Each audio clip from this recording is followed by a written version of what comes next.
Hello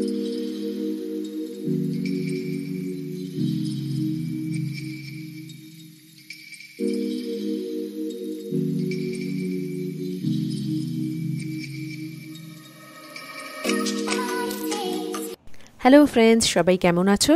আশা করি ভালো আছো। আমরাও ভালো আছি। তোমরা আছো দেশি ফ্যামিলি ট্যুর অ্যান্ড প্ল্যানে রূপার সাথে। তা আজকে বাইরে প্রচণ্ড হাওয়া দিচ্ছে, জাস্ট মানে ঝড় উঠেছে। কিছুদিন আগে থেকেই ওয়েদার যখন দেখি যে আজকের ওয়েদারটা যে খুব খারাপ হবে, প্রচণ্ড উইন্ডি থাকবে, সেটা জানতেই পেরে গেছিলাম। তাই প্রচণ্ড হাওয়া, তার সঙ্গে খুব আওয়াজও হচ্ছে, আর সেই রকম ঠান্ডাও।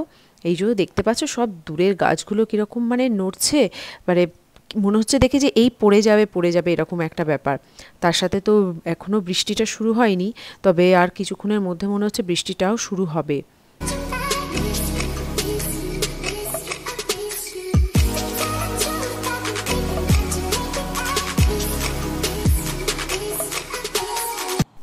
যা হাওয়া দিচ্ছে মনে হচ্ছে তো প্রচুর গাছ ভেঙে পড়বে। আর তার সাথে আমাদের বারান্দা আর আমাদের পাশের বাড়ির বারান্দার মাঝখানে একটা পার্টিশান আছে, কাঠেরই পার্টিশান, সেইটাও মনে হচ্ছে কেন ভেঙে পড়বে। আসলে হাওয়াটা ওই পাশ থেকে ডান দিক থেকে বাঁ দিকে দিচ্ছে। এই যে মাঝখানে যে পার্টিশানটা দেখছো, এটা অলরেডি ভেঙে গেছে। এবার মনে হচ্ছে যে মানে যখন তখন ভেঙে পড়তে পারে, এটাই ভয় লাগছে। মানে বিশাল ভারী ওটা। সামনে যে এই পিঙ্ক কালারের ফুলের গাছটা দেখতে পাচ্ছ, কিছুদিন আগে ছিল পুরো ন্যাড়া। এই যে এইটা একটুও একটা পাতা পর্যন্ত ছিল না, স্বাভাবিক শীতকালে সব ঝরে গেছে। এই স্প্রিং আসতেই পুরো গাছ ভর্তি পিঙ্ক কালারের ফুলে ভরে গেছে, দারুণ লাগছে দেখতে। এই দেখো, তোমাদের কালকে বলছিলাম না যে ওটা ঝড়েতে ভেঙে পড়বেই, পার্টিশানটা ঠিক ভেঙে পড়েছে। আর বিভৎস জোরে একটা আওয়াজ হয়েছে, তাতে রিকা শ্রী প্রচণ্ড ভয় পেয়েছে, খুব কান্নাকাটি করছিল। তো আমরা কমপ্লেন করাতে আবার লোক এসে তার পরের দিন এই যে এটাকে সারিয়ে দিয়ে যাচ্ছে। তা আমরা ভেবেছিলাম ঘরের সামনের দরজা থেকেই নক করে হয়তো এটা সারাতে আসবে, কিন্তু না, ওরা পেছন থেকেই এই যে ল্যাডার ট্যাডার দিয়ে ওপরে উঠে এটাকে পুরো ফিক্স করে দিয়ে গেল। শ্রীয়ের খালি একটাই প্রশ্ন যে এরা ওপরে উঠেছে কি করে মামাই। আগের দিন এত ঝড় বৃষ্টি হওয়াতে তাই জন্য একটু লেবু গাছটাকে বাইরে দেখতে বেরোচ্ছি। একটা লেবু গাছ আছে আমাদের অ্যাপার্টমেন্টের, তো আমাদের বারান্দার পাশেই, জাস্ট মানে হাত বাড়ালেই লেবু পাওয়া যায়। তাই একটু গাছটাকে বেরিয়ে দেখি ঠিকঠাক আছে কি না। আর এত সুন্দর লেবু, গন্ধরাজ লেবুই, খালি আমাদের দেশের মতন এর খোলাটা পাতলা নয়, একটু মোটা, কিন্তু দারুণ গন্ধ, দারুণ রস। আর এই লেবু খেয়ে খেয়ে আমাদের এমনই হয়ে গেছে যে আমরা লেবু ছাড়া আর ভাতই খেতে পারি না। তাই ডাল হোক বা যাই হোক, একটু লেবু পাতে থাকলেই আর কি খুব ভালো খাওয়া জমে যায়।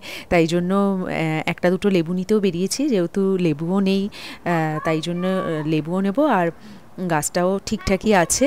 আর এই লেবু পাড়তে গিয়ে একটা লেবু নিচে পড়ে গেছে, তাই জন্য ওটাকে দেখি রিককে যখন স্কুলে আনতে যাব ওটাও নিয়ে নেব। রিককে স্কুলে আনতে বেরিয়ে পড়েছি। ওর 8:20 থেকে 2:40 পর্যন্ত স্কুলের টাইম। তা ঠিক 2:30 নাগাদ বেরোই।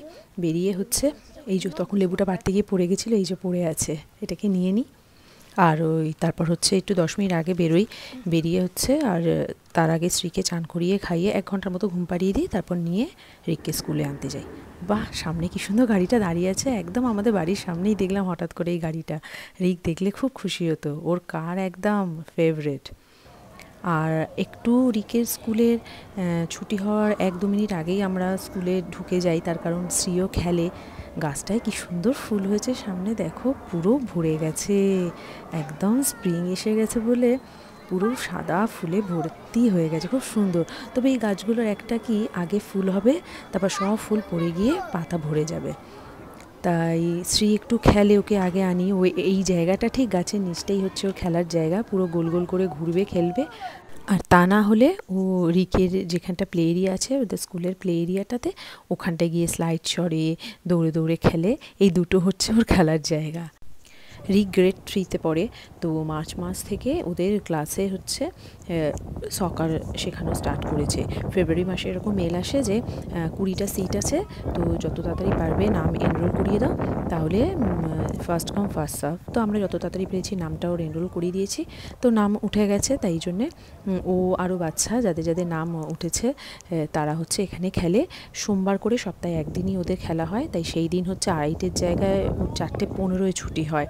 তাই অনেকটা টাইম ওকে যখন তাই নিতে যাই একটু সাথে খাবার জল আরও এক্সট্রা নিয়ে আসি, নাহলে সেই লাঞ্চ ব্রেকের পর অনেকটা গ্যাপ হয়ে যায়। তাই অল্প কিছু খেয়ে তারপর খেলাটা শুরু করে। কিন্তু সমস্ত জার্সি এই সমস্ত কিনে দেওয়া হয়েছে, শুজ শক্স, কিন্তু সেইগুলো পরে না আর খেলতে পারে না, এত ঠান্ডা যে সবাই এই জ্যাকেট পরে ফুল প্যান্ট পরেই খেলে। তা রিকদের সকারের ক্লাসটা হবে মার্চ, এপ্রিল আর মে, এই 3 মাস বলেছেন শেখাবেন। তারপরেরটা এখনও কিছু জানাননি, তারপরেরটা জানালে তারপর আমরা জানতে পারবো যে আরও ওটা এক্সটেন্ড করবে না এই 3 মাসই হয়ে তারপর স্টপ হয়ে যাবে।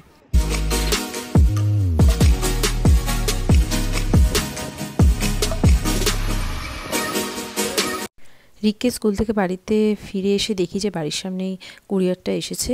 এতে 2টো কার্পেটের অর্ডার দিয়েছিলাম, তো একটা সেন্টার টেবিলের কাছে, তো এইটা এসেছে। সেন্টার টেবিলেরটা বেশ সুন্দর, একদম সফট। আর এই যে রিক এসেই শুরু করে দিয়েছে ওর উপরে কান নিয়ে খেলা। আর একটা হচ্ছে ডাইনিং টেবিলের নিচে একটা কার্পেটের অর্ডার দিয়েছিলাম, সেটাও হচ্ছে এই যে ঠিক এইরকম। এটা হচ্ছে একটু হার্ড, শক্তপোক্ত, যেহেতু ডাইনিং টেবিলের নিচে থাকবে তো যদি খাবার টাবার পড়ে, ওই জন্য এটা যাতে ওয়াশেবল, পরিষ্কার করে নেওয়া যায় ইজিলি। আরও একটা এসেছে হচ্ছে একটা ড্রেসার। এই ড্রেসারটা তো বিশাল ভারী, তা খুলেওছি অ্যাসেম্বল করব বলে, কিন্তু এত কিছু জিনিস, পার্স দেখে প্রচণ্ড জোর ভয় পেয়ে গেছি আমি, যে এত পার্স, মানে এই যে দেখতে পাচ্ছ, মানে ফিক্স করা মানে শুভ্র না হলে হবে না। সাধারণত আমি সব কিছু এলে ফিক্স করি, অ্যাসেম্বল করি, কিন্তু এটা এত ভজকট, তাই দেখে দেখে আবার সমস্ত কিছু বের করে আবার ঢুকিয়ে রেখে দিই। অপেক্ষায় আছি যে সামার ভ্যাকেশন পড়লে রিক, আমি আর শুভ্র মিলে 3 জনে মিলে ফিক্স করবো। এই দেখেছো কত কিছু পার্স, স্ক্রু, মাথা খারাপ হয়ে যাবে, ওই জন্য পরে করে নেব ফিক্সড। এটা তোমাদের বলছিলাম না যে এই গাছগুলো আগে ফুলে ভরে যায় তারপর পাতা হয়। এই সামনের গাছটাও আগে এরকম পিঙ্ক ফুলে পুরো ভরে গেছিলো গাছটা, তারপর আস্তে আস্তে ঝরে যাচ্ছে ফুলগুলো আর সবুজ পাতায় ভরে গেছে। আর নিচের গাছগুলো দেখো পুরো লাল কচি কচি পাতায় পুরো জায়গাটা ভর্তি, অপূর্ব সুন্দর দেখতে লাগছে। যাক, তাহলে আজকের ব্লগটা আর বেশি বাড়ালাম না, রিককে এবার চান করাবো, খাওয়াবো। তাই আজকের ব্লগটা আমি এখানেই শেষ করছি। কেমন লাগলো কমেন্টসে জানিও, যদি ভালো লাগে একটা লাইক করে দিও। আরও নতুন নতুন ব্লগ দেখতে হলে আমার চ্যানেলটা সাবস্ক্রাইব করে নিও। টিল দেন সবাই খুব ভালো থেকো, সুস্থ থেকো। আবার দেখা হবে নতুন একটা ব্লগে। বাই।